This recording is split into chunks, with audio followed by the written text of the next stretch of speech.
in the church of Thyatira, nevertheless, I have a few things against you, because you allow that woman Jezebel, who calls herself prophetess. Sabi po doon, he called herself prophetess.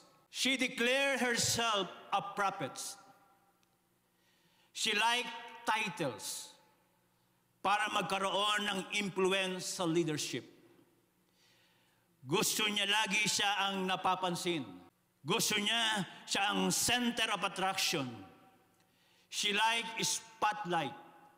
She liked podium. She liked position in leadership. She bring damage in the church of Christ. And you become, kapag nakapasok na po siya, then you become a puppet. Kung ano ang sabihin niya, dapat sundin mo. She is controlling you. Kinlaim niya na siya po ay prophet. Kapag ikaw ay namasukan sa isang company at nakita yung performance mo ay maganda, sila ang magbibigay sa iyo ng title. Bibigyan kanila ng titulo. Maaring sa una ay assistant supervisor, and then supervisor, and then assistant manager, and then manager. Tama po ba? Sila ang magbibigay sa iyo ng titles. And also inside the church, inside the ministry,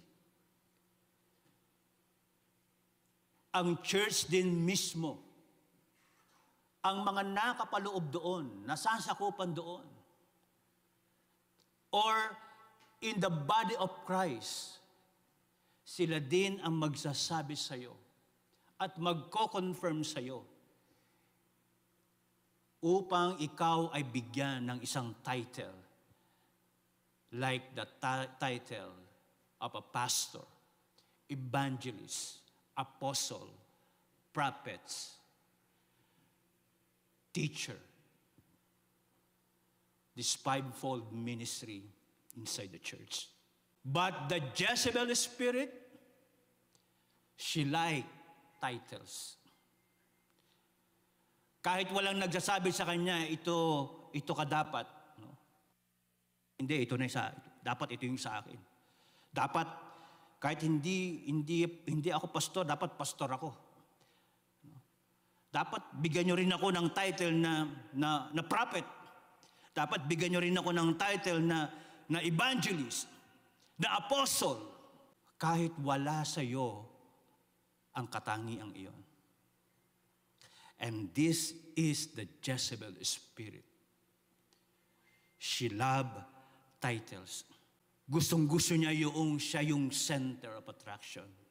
Gustong-gusto ng Jezebel spirit siya yung pinapansin, pinapupurihan.